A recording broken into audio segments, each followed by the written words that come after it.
Hello students, good morning. Welcome to your social studies class. So today I am going to start chapter number 5 from your history, page number 117. Chapter number 4 आप cut कर दीजिए history का. Okay? Cut chapter number 4 from your history. Okay? Crafts and industries chapter को आप cut कर दीजिए. Chapter number 5, education and British rule. The Indian society stagnation partly due to the absence of higher education. Stagnation means economy में कोई भी growth नहीं हो रही थी, कोई डेवलपमेंट नहीं हो रहा था. सो इंडिया की जो इंडियन सोसाइटी थी वो बहुत ज़्यादा डेवलप नहीं कर पा रही थी. यहाँ की जो इकोनॉमिक कंडीशन थी, जो यहाँ का स्टेटस था, वो बहुत ज़्यादा बेटर नहीं हो पा रहा था, उस पर ग्रोथ नहीं हो पा रही थी. क्यों? बिकॉज यहाँ पे जो हायर एजुकेशन सिस्टम था वो अच्छा नहीं था, वो बिल्कुल एब्सेंस था. Through traditional elementary education was widespread, it was inefficient to bring about any change in society. क्योंकि यहाँ पे ट्रेडिशनल टाइप की एजुकेशन ही होती थी, जिसकी वजह से सोसाइटी में कोई भी चेंज नहीं हो पा रहा था. During the 18th century, the East India Company was occupied in external its territory in India. The company's servants were unfamiliar with the customary laws and tradition in India. Therefore, Warren Hastings established the Calcutta Madras in 1781. Jonathan Duncan set up the Sanskrit College at Banaras in 1792.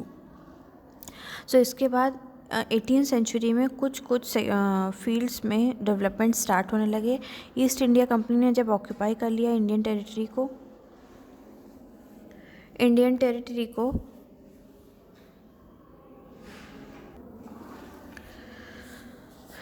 So east India company ने जब occupy कर लिया था most of the territory in India, then company ने कुछ laws बनाए थे, customary laws बनाए थे एंड ट्रेडिशंस बनाए थे. और Warren Hastings and Jonathan Duncan ने कुछ कॉलेजेस का सेटअप किया था इन 1781 and 1792. Early efforts.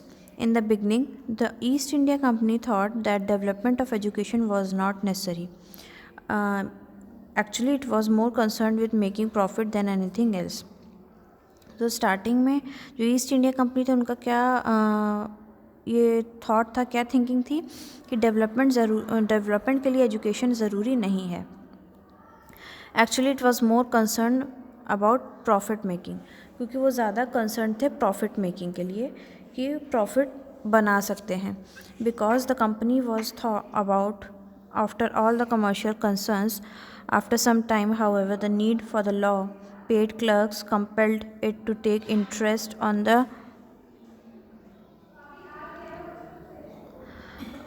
After that धीरे धीरे जब उनको रियलाइज़ होने लगा कि East India company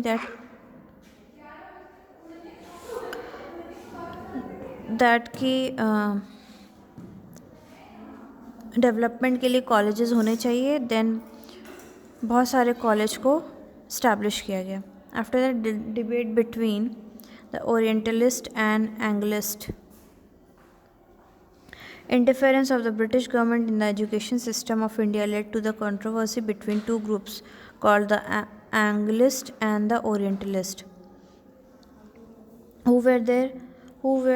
The Anglists, led by Thomas Babington Macaulay and James Mill, advocated the teaching of Western learning with English as medium of education, whereas the Orientalists like William Jones and Colebrook advocated the encouragement of Sanskrit, Persian and Arabic learning. So east India company भी 2 parts में divide हो गई थी. उसमें कुछ लोग चाहते थे कि लोगों को वेस्टर्न एजुकेशन मिलनी चाहिए and the one group wants that लोगों को, जितने भी सिटीजन्स हैं उनको Sanskrit, Persian and Arabian learning होनी चाहिए.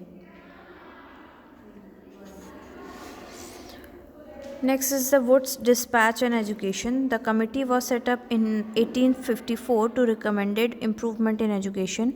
On the basis of the committee report, the chairman of the board control, Sir Charles Wood, prepared a plan which was called the Woods Dispatch. एक committee form हुई थी इन 1854 और उसमें recommend किया गया था कि क्या क्या इम्प्रूवमेंट होने चाहिए एजुकेशन सेक्टर में, एजुकेशन लाइन में। और इसी के बेसिस पे जो ये कमेटी थी, जो ये प्लान बना था, उसका नाम क्या रखा गया था, वुड्स डिस्पैच, क्योंकि इसके ओनर जो चेयरमैन थे उनका भी नाम चार्ल्स वुड था। सो उन्होंने अपने ही नाम पे वुड डिस्पैच का नाम रखा था। Its main recommendation were as follows. कौन कौन सी इम्प्रूवमेंट डाली गई थी उसमें, रिकमेंडेशन दी गई थी। First is the aim of education was to be the diffusion of art, science, philosophy and literature of Europe. Education ऐसी होनी चाहिए जिसमें आर्ट, साइंस, फिलोसफी सारे सेक्टर्स कवर हो सके।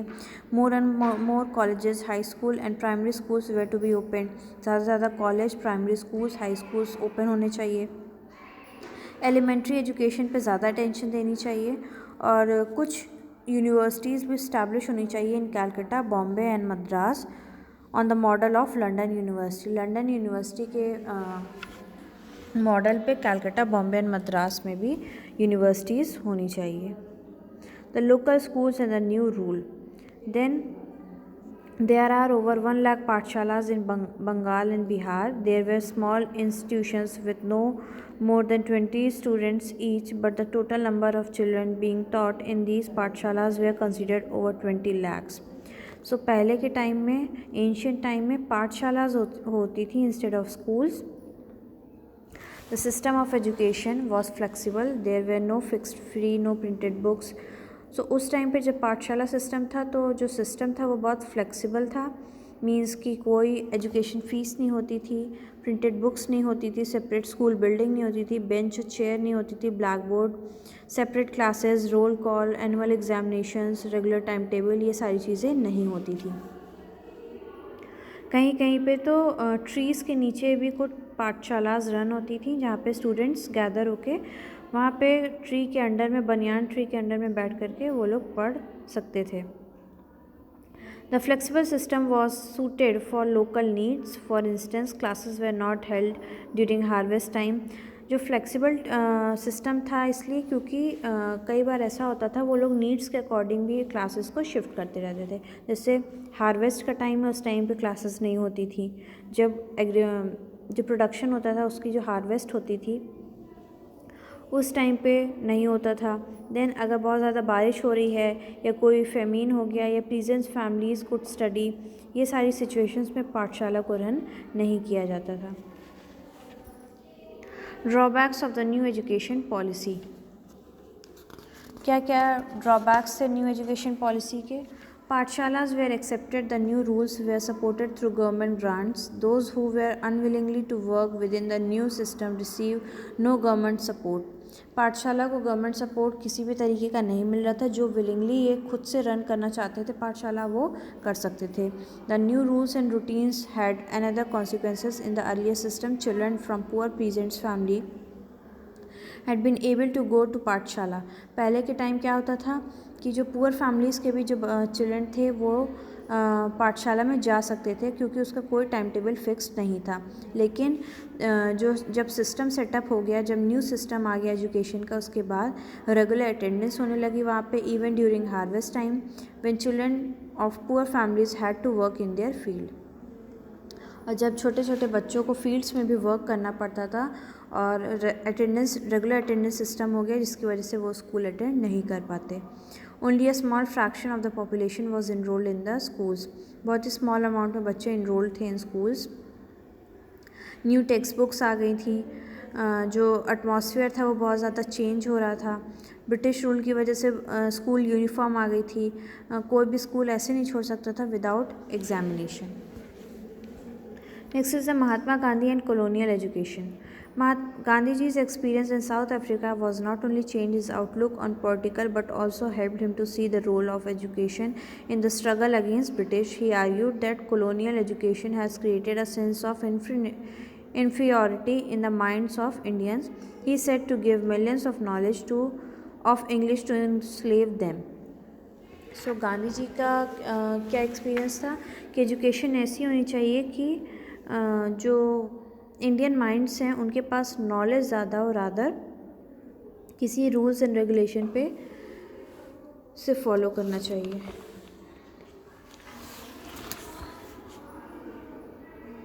A poor society such as India simply could not afford to provide education for all children unless the school could guarantee resources from within. Secondly, the more financially dependent the school were, the more politically dependent they could be. What Gandhiji wanted to avoid the dependence on the state, which is felt would mean interference from the government. सो जो poor society थी India की वो provide नहीं कर पा रही थी, afford नहीं कर पा रही थी अपने चिल्ड्रन की एजुकेशन को. सो इसकी वजह से भी काफ़ी प्रॉब्लम फेस करनी पड़ रही थी. एंड सेकंड, जो फाइनेंशियल इंडिपेंडेंस थी स्कूल की, उनको स्कूल्स की वो गवर्नमेंट से उनको कोई भी हेल्प नहीं मिल रही थी, जिसकी वजह से लोग डिमांड करने लगे थे फ़ीस की. Under colonial rule the teacher had a prescribed job to do that was based on the authorities wanted the children to learn. Textbooks were mandatory. Gandhiji found that the living word of the teacher has very little value. A teacher who teaches from textbook does not impart originality to his pupil. So colonial rule में जो teacher थी उनको भी उनकी job के according ही work करने को बोला गया था. एंड जो भी अथॉरिटीज़ थी वो चाहते थे कि बच्चों को उतना ही पढ़ाया जाए जितना ज़रूरी है. जो भी चीज़ें टेक्स्ट बुक में दी हुई है वही चीज़ें पढ़ाई जानी चाहिए, उससे ज़्यादा नहीं. गांधी जी का ये मानना था जो लिविंग वर्ड है उसमें टीचर की वैल्यू बहुत कम है. टीचर को सिर्फ टेक्स्ट बुक से नॉलेज देना कोई ऑर्डिनरी चीज़ हो जाएगी. रादर उनको जो स्टूडेंट्स हैं उनको अदर वर्क नॉलेज भी प्रोवाइड करनी चाहिए. Then what are the views of Rabindranath Tagore on education. Rabindranath Tagore and education. Rabindranath Tagore, a poet, novelist, musician and playwright, had his own vision of education. Tagore was a view that creating learning could be encouraged only within a nature environment. तो टैगोर का क्या मानना था, जो भी education हो सकती है वो नेचुरल एनवायरनमेंट में ज़्यादा हो सकती है. So he choose to set up his school that is Shanti Niketan in 1901. इसीलिए उन्होंने अपना स्कूल सेटअप किया in Shanti Niketan in 1901. The school was 100 kilometres from Kolkata in a rural setting. और स्कूल कहाँ पे था, 100 kilometres from the rural setting. Mahatma Gandhi and Rabindranath Tagore sitting at Shantiniketan, the school was started with idea that learning in a natural environment would be more enjoyable and fruitful. Mahatma Gandhi and Rabindranath Tagore ने साथ में मिल करके ये school run करना start कर दिया. And उनकी thinking क्या थी कि नेचुरल एनवायरनमेंट में एजुकेशन लेना ज़्यादा enjoyable एंड फ्रूटफुल होता है. In many senses Tagore and Mahatma Gandhi thought that education in similar way. There are however differences too. Mahatma Gandhi और टैगोर के जो व्यूज़ थे एजुकेशन को लेकर के वो काफ़ी वे में सिमिलर थे, बट कुछ डिफरेंसेस भी थे. Like Gandhi ji was highly critical of western civilisation and its worship of machines and technology. Gandhi ji machines, technology और वेस्टर्न सिविलाइजेशन की जो एजुकेशन थी उसके अगेंस्ट में थे. And Tagore wanted to combine elements of modern western civilisation with the Indian tradition. और टैगोर का ये मानना था, रविंद्रनाथ टैगोर का, कि वेस्टर्न एजुकेशन को इंडियन ट्रेडिशन के साथ में मिक्स करके कंबाइन करके पढ़ाना चाहिए. He comprise the need to teach science and technology at Shanti Niketan along with art, music and dance. और उन्होंने ये डिसाइड किया, एम्फेसिस किया कि शांति निकेतन में उनके स्कूल में साइंस एंड टेक्नोलॉजी की भी एजुकेशन होनी चाहिए along with art, music and dance. So now we have completed the chapter, and in our next class we will do exercises and question and answer of this chapter.